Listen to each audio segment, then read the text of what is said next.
seperti sesesan air mata di depanku menangis terseduh. Hapuskan saja, tinggalkan diriku, kalau itu semua yang kau mau.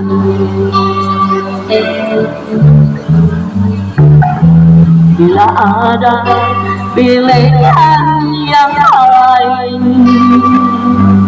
ku harap kau jujur di hatimu.